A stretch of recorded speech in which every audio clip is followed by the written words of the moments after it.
कि एक सदगुरु के साथ रहने का मतलब एक चट्टान के ऊपर चढ़ना और उसके हिसाब से, और कुछ भी तो सजगता उसके ऊपर होना चाहिए, नहीं तो गिर जाएगा, गिरेगा तो पूरे तरीके से ख़त्म हो सकता है।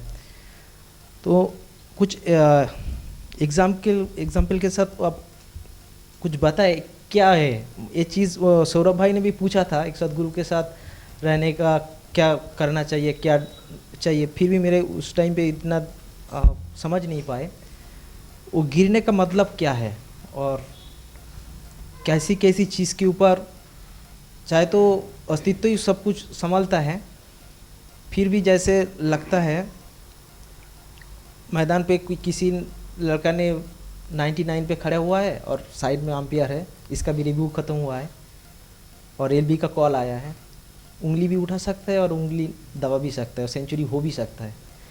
तो अस्तित्व ने अंपायर को चुन के ले आई आईसीसी ने, मगर उस टाइम पे अंपायर का भी हाथ रहता है। तो इसके ऊपर आप कुछ कहे। अस्तित्व का रोल तो रहता है मगर गुरु का भी एक रोल रहता है। जैसे आज एक सुबह एक यूट्यूब में वीडियो भी देखा, जैसे वो आया था अचानक, वो जैसे दुर्योधन के साथ भीम का युद्ध हो रहा था, तो वो तो सारा शरीर लोहे का बन गया था, मगर एक जंघा ही था जो छोड़ के, मगर उसको आपका वो प्रतीक का याद नहीं था। मगर उन्होंने जब भगवान कृष्ण ने उनको दिखाया, वाह भैया बहुत अच्छा ऐसे ऐसे दिखाया, तो उसका प्रतीक का याद आ गया। फिर उस जगह पे मारे तो युद्ध में वो जीत गया। तो मेरा ये भी कहना है कि सब कुछ क्या अस्तित्व को ऊपर भी है, कि गुरु के ऊपर भी कुछ ऐसा है, कुछ सिग्नल ऐसा है जो गुरु उसको ऐसे ऐसे करके संभल भी सकता है। एक्चुअल में गुरु एग्जिस्टेंस का ही मैनिफेस्टेशन है, और एग्जिस्टेंस न्यूट्रल तो कोई काम करती नहीं है। एग्जिस्टेंस किसी न किसी को मीडियम बना के ही काम करती है। तो जब एग्जिस्टेंशियल हैपनिंग कहा जाता है तो उसको न्यूट्रल हम कहाँ देखेंगे, वो तो किसी मीडियम के थ्रू ही हो रही होगी ना। तो जितने मीडियम जितने ढंग से काम कर रहे होंगे वो अपने काम करेंगे, और गुरु भी एग्जिस्टेंशियल हैपनिंग के थ्रू ही काम करेगा। तो इन ए वे तो वो एग्जिस्टेंस का अस्तित्व का ही सारा काम है, लेकिन चूंकि वो बॉडी माइंड के थ्रू मैनिफेस्ट हो रहा है तो बहुत मौके पर ये दिख सकता है कि उसने इंटरफेयर किया, उसने गाइड किया, उसने प्रोटेक्ट किया, उसने बहुत सारी चीज़ें की, बहुत मौक़ों पे दिख सकता है, क्योंकि वो तो एक शरीर और मन से काम कर रहा है ना, एग्जिस्टेंस बॉडी माइंड से। तो अगर डिसीजन लेने देने गाइड करने और इन सब चीज़ों की ज़रूरत एग्जिस्टेंस को लगती तो उसके लिए कोई इंस्ट्रूमेंट चाहिए ही होता है ना, तो इंस्ट्रूमेंट होगा ही। तो उस लिहाज पर हम देखने के लिए देख सकते हैं गुरु का इंडिविजुअल रोल भी है, लेकिन इंडिविजुअल रोल एज सच नहीं होता है, वो है कॉस्मिक रोल ही। उस कॉस्मिक रोल में ही सब कुछ घट रहा है, लेकिन वो दिखाई देने पर हमको कभी कभी बहुत इंडिविजुअल भी दिखेगा। गुरु कॉस्मिक रिप्रेजेंटेशन में है, लेकिन हम जब उसके साथ होंगे तो हमको इंडिविजुअल लव भी इवन दिखाई देगा। ऐसा नहीं, जब वो हमारी तरफ देखेगा, हमारे साथ चलेगा, हमारे कंधे पे हाथ रखेगा, बात करेगा, तो हमको उसकी तरफ से इंडिविजुअल लव भी फील होगा।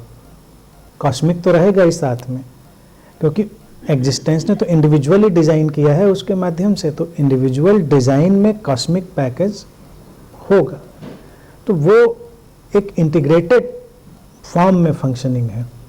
तो इंटीग्रेटेड फॉर्म में फंक्शनिंग ये है कि बहुत सारी चीज़ें हो सकती हैं। कभी कभी अब मान लीजिए यहाँ इतने लोग बैठे हैं, तो एग्जिस्टेंशियल फंक्शनिंग क्या है कि मैं आके ऐसे बैठ जाऊँ मुंह खोल के, तो ऐसा तो कुछ नहीं बहने लगेगा। आपको लाइट से एलईडी से सुनाई देने लगेगा आवाज़ निकल रही है, निकलेगी तो हमारे इंस्ट्रूमेंट से आवाज़।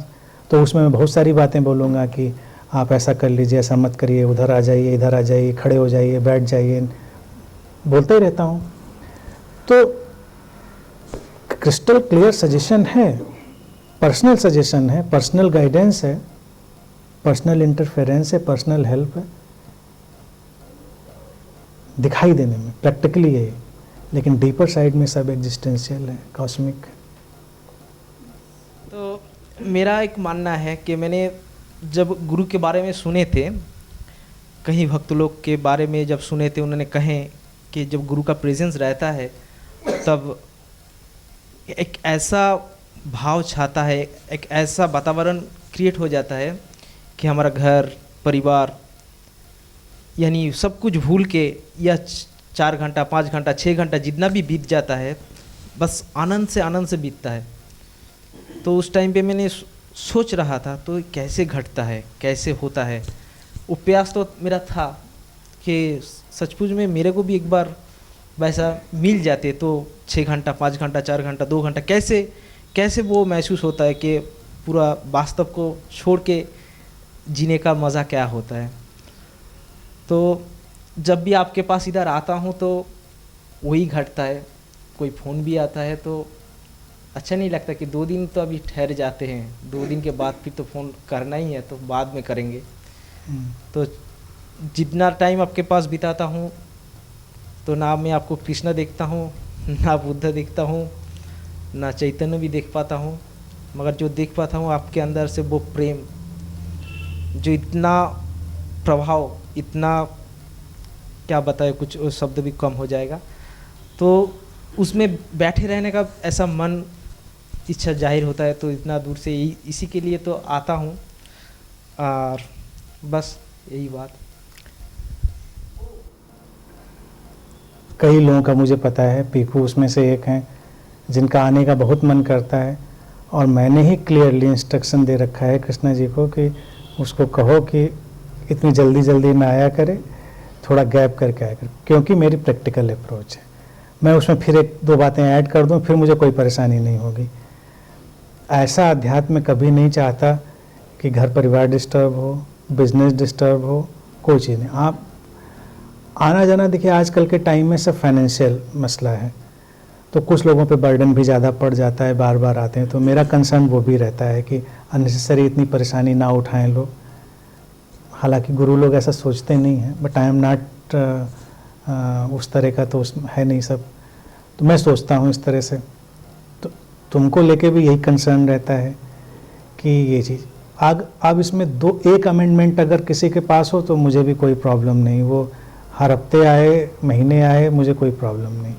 खूब रिच हो, खूब मनी अर्न करो, क्योंकि आना जाना सब फाइनेंशियल है, कोई फ़र्क नहीं पड़ता है। उतना पैसा खर्च करने में हमें कोई फ़र्क नहीं पड़ता है। तो ना यहाँ कलकत्ता दूर है, ना न्यूयॉर्क दूर है, ना लंदन दूर है, कुछ भी दूर नहीं, हम खूब मिल सकते हैं। लेकिन अगर किसी के ऊपर थोड़ा बर्डन पड़ता है और परिवार में भी दिक्कतें होती हैं तो थोड़ा मैनेज कर लेना चाहिए। तो मेरा बस कंसर्न ये रहता है।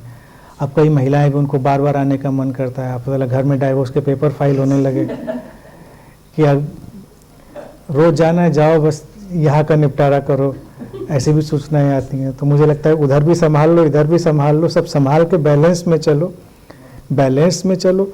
और अगर आप सुविधा मैनेज कर सकते हैं, यानी कि थोड़ा इंसान को डिप्लोमेटिक, क्लेवर, आर्टिकुलेट सब होना चाहिए। बहुत सारे काम बुद्धुओं के बस के नहीं होते हैं, कई सारे काम अरेंजमेंट के होते हैं, फाइनेंशियल अरेंजमेंट, डिप्लोमेटिक अरेंजमेंट। फिर आप अपनी खुशी से, अपने जॉय से चल सकते हैं। तो जब मुझे दिखेगा कि लोग, उनके पास मनी का कंसर्न नहीं है, उनके पास फैमिली बर्डन का कंसर्न नहीं है, तो हम ऐसे प्रोग्राम भी ऑर्गेनाइज कर सकते हैं कि जब हम हफ्ते भर के प्रोग्राम कर दें, 10 दिन के कर दें, लोग आए रहें, साथ में खुश रहें।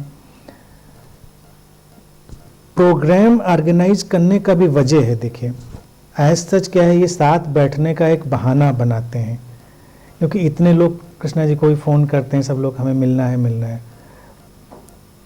बहुत मैं अनुभव के साथ इस पे पहुंचा, 20-22 साल के अनुभव के बाद। पर्सनल मिलने का कोई मतलब नहीं। मिलता हूँ, ऐसा नहीं, मैं तो कोई हर बात बहुत फ्रैंक लोगों से कहता हूँ, मिलता हूँ। जब कोई मिलने की उस जोन पर आ जाता है तो मैं मिलता भी हूँ, लेकिन ऐसे नहीं मिलता, क्योंकि बहुत मिला, मैंने देखा कोई ना उसका फ़ायदा ना किसी का फ़ायदा, टाइम वेस्ट उसका भी होता है, मेरा भी होता है। अब कैसे आए, अगर एक को अगर हम अलाउ करें आने के लिए, आप देखिए तो हम हर दिन इन्वॉल्व और इंगेज रहेंगे, कोई भी काम यहाँ पर सिस्टमेटिक नहीं हो पाएगा। तो उसलिए हम लोगों का ये प्लान रहता है कृष्णा जी का, और जो भी सब लोग मैनेज करते हैं, कि महीने में 2-3 दिन का एक ऑर्गेनाइज कर दी जाए इवेंट, तो सब लोग कलेक्ट हों, एक साथ बैठें, बात करें, थोड़ा ध्यान करें, उठें बैठें, खाएं पिएं, खुश रहें और चले जाएं। तो ये केवल गेट टुगेदर का आयोजन है। ध्यान शिविर का नाम देना ही पड़ता है, क्योंकि कुछ लोग जो पहली बार आ रहे होते हैं उनको लगता है कि करना है, जाके यहाँ कर लिया, वहाँ कर लिया, वहाँ भी। फिर जो मैच्योर हो जाते हैं वो समझ जाते हैं, सेटल्ड हो जाते हैं, तो हम उनकी फ्रिक्वेंसी बढ़ा भी सकते हैं ऐसे प्रोग्राम्स की, उन लोगों के लिए जो अफोर्ड कर सकते हैं, जो हार्मनी में अपने घर परिवार को चला सकते हैं, उनके लिए। लेकिन मैं कभी नहीं चाहता घर परिवार में झगड़े विवाद करें और बेवजह का फाइनेंशियल बर्डन लें। ये सारी चीज़ें मैं नहीं चाहता, इसीलिए मैं रोकता हूँ। इसीलिए भी फरवरी का होगा, 21 फरवरी को। मैंने कृष्णाई से पहले कह दिया था, हमने पीकू लोगों को कह देना कि फरवरी में नहीं आएंगे, अब देवियों मिस्टिका में आएंगे, देवियों मिस्टिका में आए लोग। मुझको जब पता चल जाएगा, जाहिर हो जाएगा कि अब तुम्हें कोई प्रॉब्लम नहीं है, तुम्हें आने जाने में कोई अड़चन, कोई प्रॉब्लम नहीं है, जिस दिन मुझे दिखाई दे जाएगा और बिल्कुल क्लियर हो जाएगा, तो मैं कहूँगा आते रहो, कोई दिक्कत नहीं है।